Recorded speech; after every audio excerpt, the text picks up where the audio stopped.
ओम श्री गणेशाय नमः। दोस्तों, आज के वीडियो में सुनेंगे बृहस्पतिवार की व्रत कथा। बृहस्पतिवार को भगवान विष्णु एवं बृहस्पति देव दोनों की पूजा की जाती है, जिससे घर में सुख समृद्धि बनी रहती है।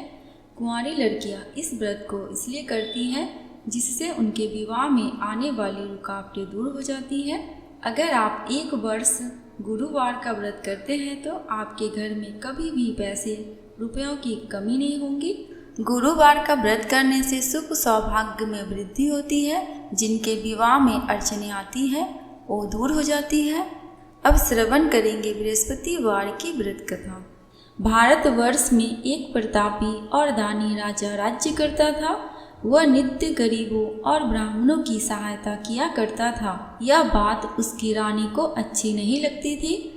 वह न ही गरीबों को दान देती और ना ही भगवान का पूजन करती और राजा को भी दान देने से मना किया करती थी। एक दिन राजा शिकार खेलने वन को गए हुए थे तो रानी महल में अकेली थी। उसी समय बृहस्पति देव साधु भेष में राजा के महल में भिक्षा के लिए आए और भिक्षा मांगी तो रानी ने भिक्षा देने से इनकार किया और कहा कि हे साधु महाराज, मैं तो दान पुण्य से तंग आ गई हूँ। मेरा पति सारा धन लुटाते रहते हैं। मेरी इच्छा है कि हमारा धन नष्ट हो जाए, फिर ना रहेगा बांस और ना बजेगी बांसुरी। साधु ने कहा, देवी तुम तो बड़ी विचित्र हो। धन संतान तो सभी चाहते हैं, पुत्र और लक्ष्मी तो पापी के घर भी होने चाहिए। यदि तुम्हारे पास अधिक धन है तो भूखों को भोजन कराओ, प्यासों को लिए प्याऊ बनवाओ, मुसाफिरों को लिए धर्मशाला खुलवाओ। जो निर्धन अपनी कुंवारी कन्याओं का विवाह नहीं कर सकते उनका विवाह करा दो। ऐसे और कई कार्य हैं जिनके करने से तुम्हारा यश लोक और परलोक में फैलेगा। परंतु रानी पर उपदेश का कोई प्रभाव नहीं पड़ा। वह बोली, महाराज आप मुझे कुछ ना समझाएं। मैं ऐसा धन नहीं चाहती जो हर जगह बांटती फिरूं। साधु ने कहा, यदि तुम्हारी ऐसी इच्छा है तो तथास्तु। तुम ऐसा करना कि बृहस्पतिवार को घर लीपकर पीली मिट्टी से अपना सिर धोकर स्नान करना, भट्टी चढ़ाकर कपड़े धोना। ऐसा करने से तुम्हारा सारा धन नष्ट हो जाएगा। इतना कहकर साधु महाराज वहाँ से आलोप हो गए। साधु के कहे अनुसार रानी को केवल 3 बृहस्पतिवार ही हुए थे कि उनकी समस्त धन संपत्ति नष्ट हो गई। भोजन के लिए राजा का परिवार तरसने लगा। तब एक दिन राजा ने रानी से बोला कि हे रानी, तुम यहीं रहो, मैं दूसरे देश को जाता हूँ, क्योंकि यहाँ पर सभी लोग मुझे जानते हैं, इसलिए मैं कोई छोटा कार्य नहीं कर सकता। ऐसा कहकर राजा परदेश चला गया। वहाँ वह जंगल से लकड़ी काट कर लाता और शहर में बेचता। इस तरह वह अपना जीवन व्यतीत करने लगा। इधर राजा के परदेश जाते ही रानी और दासी दुखी रहने लगी। एक बार जब रानी और दासी को 7 दिन तक बिना भोजन के रहना पड़ा तो रानी ने अपनी दासी से कहा कि हे दासी, पास ही के नगर में मेरी बहन रहती है, वह बड़ी धनवान है। तू उसके पास जा और कुछ ले आ ताकि थोड़ी बहुत गुजर बसर हो जाए। दासी रानी की बहन के पास गई। उस दिन गुरुवार था और रानी की बहन उस समय बृहस्पतिवार व्रत की कथा सुन रही थी। दासी ने रानी की बहन को अपनी रानी का संदेश दिया, लेकिन रानी की बड़ी बहन ने कोई उत्तर नहीं दिया। जब दासी को रानी की बहन से कोई उत्तर नहीं मिला तो वह बहुत दुखी हुई और उसे क्रोध भी आया। दासी ने वापस आकर रानी को सारी बात बता दी। सुनकर रानी ने अपने भाग्य को कोसा। उधर रानी की बहन ने सोचा कि मेरी बहन की दासी आई थी, परंतु मैं उससे नहीं बोली, इससे वह बहुत दुखी हुई होगी। कथा सुनकर और पूजन समाप्त करके वह अपनी बहन के घर आई और कहने लगी, हे बहन, मैं बृहस्पतिवार का व्रत कर रही थी। तुम्हारी दासी मेरे घर आई थी, परंतु जब तक कथा होती है तब तक ना तो उठते हैं और ना ही बोलते हैं, इसलिए मैं नहीं बोली। कहो दासी, क्यों गई थी?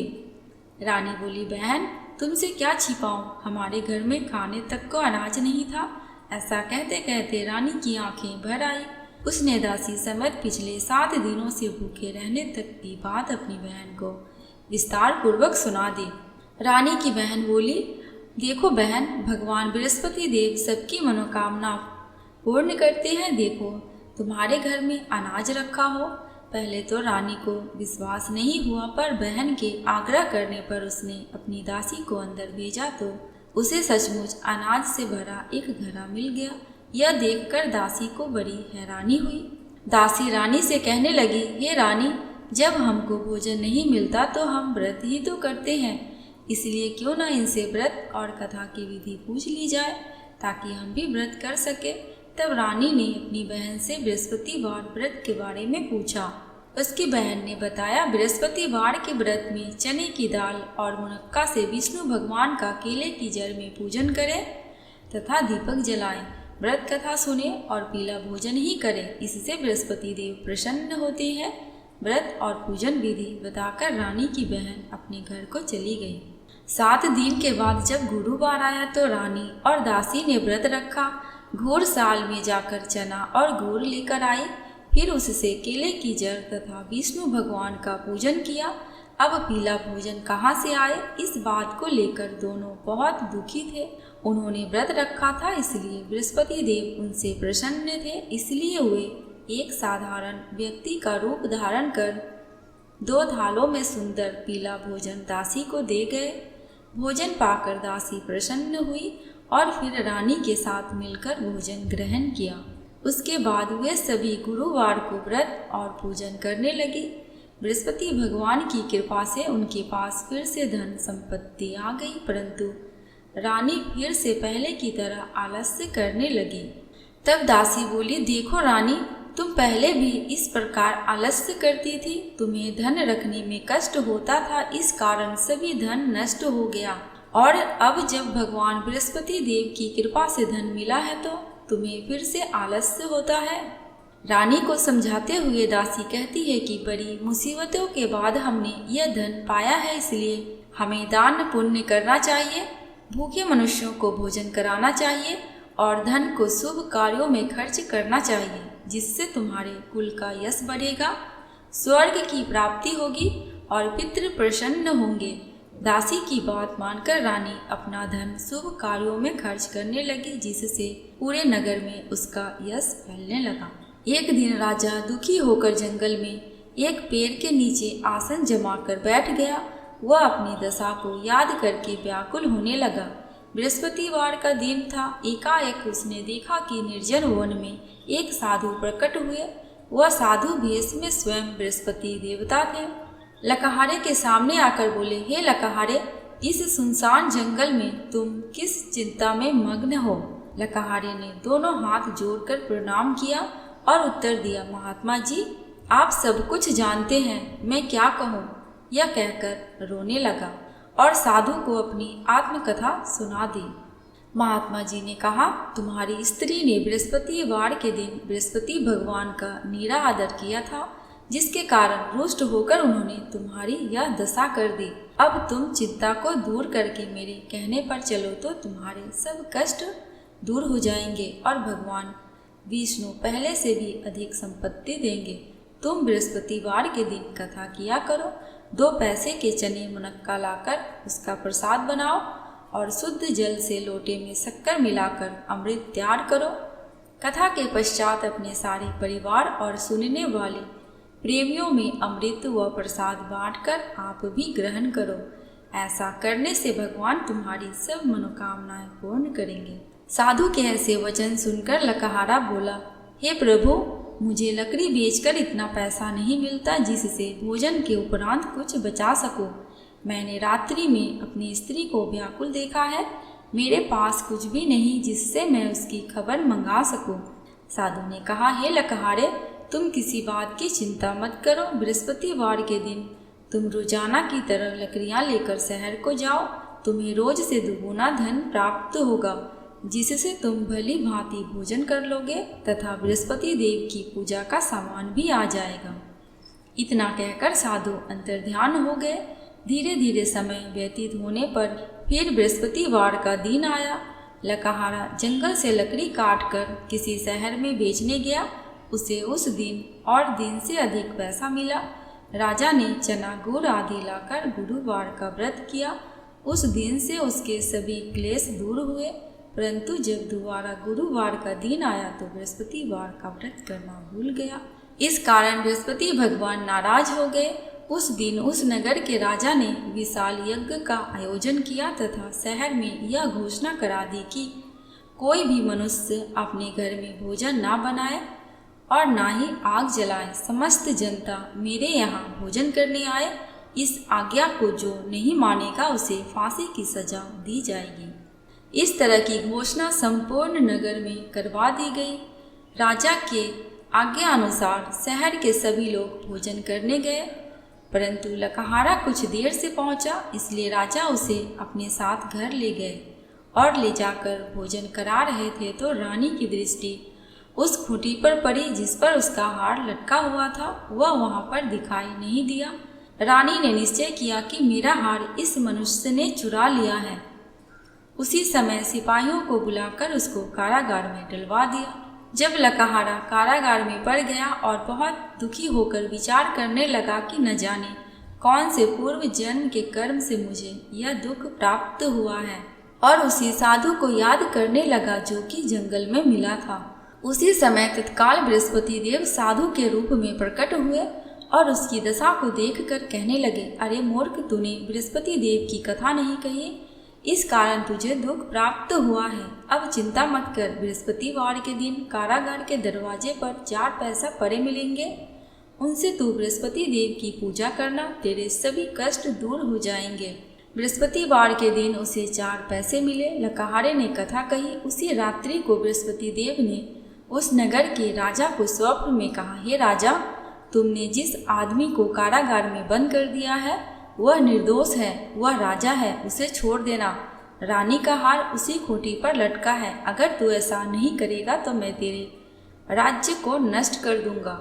रात्रि के स्वप्न को देखकर राजा प्रातःकाल उठा और खूंटी पर हार देखकर लकहारे को बुलाकर क्षमा मांगी तथा लकहारे को योग्य सुंदर वस्त्र आभूषण देकर विदा कर दिया। बृहस्पति देव की आज्ञा अनुसार लकहारा अपने नगर को चल दिया। राजा जब अपने नगर के निकट पहुंचा तो उसे बड़ा आश्चर्य हुआ। नगर में पहले से भी अधिक बाग, तालाब, कुएं तथा बहुत सी धर्मशाला, मंदिर आदि बन गई है। राजा ने पूछा, यह किसका बाग और धर्मशाला है? तब नगर के सभी लोग कहने लगे, यह सब रानी और बांदी के हैं। तो राजा को आश्चर्य हुआ और गुस्सा भी आया। जब रानी ने यह खबर सुनी कि राजा आ रहे हैं तो उन्होंने बांदी से कहा कि हे दासी, देख, राजा हमें कितनी बुरी हालत में छोड़ के गए थे। हमारी ऐसी हालत देखकर वह लौट ना जाए, इसलिए तू दरवाजे पर खड़ी हो जा। रानी की आज्ञा अनुसार दासी दरवाजे पर खड़ी हो गई। राजा आए तो उन्हें अपने साथ ले आई। तब राजा ने क्रोध करके अपनी रानी से पूछा कि यह धन तुम्हें कैसे प्राप्त हुआ है? तब उन्होंने कहा, हमें यह सब धन बृहस्पति देव के व्रत के प्रभाव से प्राप्त हुआ है। राजा ने निश्चय किया कि 7 रोज बाद तो सभी बृहस्पति देव का पूजन करते हैं, परंतु मैं प्रतिदिन दिन में 3 बार कहानी तथा रोज व्रत किया करूँगा। अब हर समय राजा के दुपट्टे में चने की दाल बंधी रहती तथा दिन में 3 बार कहानी कहता। एक रोज राजा ने विचार किया कि चलो अपनी बहन के यहाँ हो आए। इस तरह निश्चय कर राजा घोड़े पर सवार हो अपनी बहन के यहाँ चलने लगा। मार्ग में उसने देखा कि कुछ आदमी एक मुर्दे को लिए जा रहे हैं। उन्हें रोककर राजा कहने लगा, अरे भाइयों, मेरी बृहस्पति देव की कथा सुन लो। वे बोले, लो, हमारा तो आदमी मर गया है, इसको अपनी कथा की पड़ी है। परंतु कुछ आदमी बोले, अच्छा कहो, हम तुम्हारी कथा सुनेंगे। राजा ने दाल निकाली और जब कथा आधी हुई तो मुर्दा हिलने लग गया और जब कथा समाप्त हो गई तो राम राम करके मनुष्य उठकर खड़ा हो गया। आगे के मार्ग में उसे एक किसान खेत में हल चलाता मिला। राजा ने उसे देखा और उससे बोला, अरे भैया, तुम मेरी बृहस्पतिवार की कथा सुन लो। किसान बोला, जब तक मैं तेरी कथा सुनूंगा तब तक 4 हरैया जोत लूंगा, जा अपनी कथा किसी और को सुनाना। इस तरह राजा आगे चलने लगा। राजा के हटते ही बैल पछाड़ खाकर गिर गया तथा किसान के पेट में बड़ी जोर से दर्द होने लगा। उस समय उसकी माँ रोटी लेकर आई। उसने जब यह देखा तो अपने पुत्र से सब हाल पूछा और बेटे ने सभी हाल कह दिया तो बुढ़िया दौड़ी दौड़ी उस घुड़सवार के पास गई और उससे बोली कि मैं तेरी कथा सुनूंगी, तू अपनी कथा मेरे खेत पर चलकर ही कहना। राजा ने बुढ़िया के खेत पर जाकर कथा कही, जिसके सुनते ही वह बैल उठकर खड़े हो गया तथा किसान का पेट का दर्द भी बंद हो गया। राजा अपनी बहन के घर पहुंचा। बहन ने भाई की खूब मेहमानी की। दूसरे रोज प्रातःकाल राजा जगा तो वह देखने लगा कि सब लोग भोजन कर रहे हैं। राजा ने अपनी बहन से कहा, ऐसा कोई मनुष्य है जिसने भोजन ना किया हो तो मेरी बृहस्पतिवार की कथा सुन ले। बहन बोली, हे भैया, यह देश ऐसा ही है।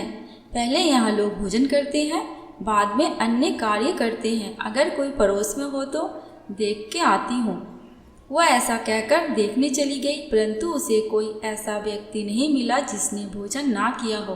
अतः वह एक कुम्हार के घर गई जिसका लड़का बीमार था। उसे मालूम हुआ कि उनके यहाँ 3 रोज से किसी ने भोजन नहीं किया है। रानी ने अपने भाई की कथा सुनने के लिए कुम्हार से कहा। वह तैयार हो गया। राजा ने जाकर बृहस्पतिवार की कथा कही, जिसको सुनकर उसका लड़का ठीक हो गया। अब तो राजा की प्रशंसा होने लगी। एक रोज राजा ने अपनी बहन से कहा कि बहन, हम अपने घर को जाएंगे, तुम भी तैयार हो जाओ। राजा की बहन ने अपनी सास से कहा। सास ने कहा, हाँ चली जा, परंतु अपने लड़कों को मत लेके जाना, क्योंकि तेरे भाई का कोई औलाद नहीं है। बहन ने अपने भैया से कहा, हे भैया, मैं तो चलूंगी, पर कोई बालक नहीं जाएगा। राजा बोला, जब कोई बालक ही नहीं जाएगा तब तुम क्या करोगी जाकर। बड़े दुखी मन से राजा अपने नगर को लौट आया। राजा ने अपनी रानी से कहा, हम निर्वंशी हैं, हमारा मुंह देखने का धर्म नहीं है और कुछ भोजन आदि नहीं किया। रानी बोली, हे प्रभु, बृहस्पति देव ने हमें सब कुछ दिया है, वह हमें औलाद भी अवश्य ही देंगे। उसी रात को बृहस्पति देव जी ने राजा से स्वप्न में कहा, हे राजा, उठ, सभी सोच त्याग दे, तेरी रानी गर्भ से है। राजा की यह बात सुनकर बड़ी खुशी हुई। 9वें महीने में उसके गर्भ से एक सुंदर पुत्र पैदा हुआ। तब राजा बोला, हे रानी, स्त्री बिना भोजन के रह सकती है, पर बिना कहे नहीं रह सकती। जब मेरी बहन आए तुम उससे कुछ मत कहना। रानी ने सुनकर हाँ कर दिया। जब राजा की बहन ने यह शुभ समाचार सुना तो वह बहुत खुश हुई तथा बधाई लेकर अपने भाई के यहाँ आई। तब रानी ने कहा, घोड़ा चढ़कर तो नहीं आई, गधा चढ़ी आई। राजा की बहन बोली, भाभी, मैं इस प्रकार ना कहती तो तुम्हें औलाद कैसे मिलती। बृहस्पति देव ऐसे ही हैं, जैसे जिनके मन में कामनाएं हैं सभी को पूर्ण करते हैं। जो सद्भावना पूर्वक बृहस्पतिवार का व्रत करता है एवं कथा पढ़ता अथवा सुनता है और दूसरों को सुनाता है, बृहस्पति देव उसकी सभी मनोकामना पूर्ण करते हैं। भगवान बृहस्पति देव उसकी सदैव रक्षा करते हैं। संसार में जो मनुष्य सद्भावना से भगवान विष्णु का पूजन व्रत सच्चे हृदय से करते हैं तो उनकी सभी मनोकामनाएं पूर्ण करते हैं। जैसे सच्ची भावना से रानी और राजा ने उनकी कथा का गुणगान किया तो उनकी सभी इच्छाएं बृहस्पति देव जी ने पूर्ण की। इसलिए पूर्ण कथा सुनने के बाद प्रसाद लेकर जाना चाहिए। हृदय से उनका मनन करते हुए जयकारा बोलना चाहिए। बोलो बृहस्पति देव की जय, बोलो भगवान विष्णु की जय। कथा समाप्त। दोस्तों, कमेंट बॉक्स में भगवान विष्णु एवं बृहस्पति देव की जयकारा लगाना बिल्कुल भी मत भूलना। आपको मेरे चैनल पे व्रत त्योहारों की जानकारियाँ एवं उनसे जुड़ी कथा कहानियाँ मिलती रहेंगी। अगर आपको ये वीडियो थोड़ी सी भी अच्छी लगी हो तो प्लीज़ मेरे चैनल को सब्सक्राइब करके मेरी वीडियो को लाइक एंड शेयर कर देना। अंत तक वीडियो में बने रहने के लिए आपका दिल से बहुत बहुत शुक्रिया।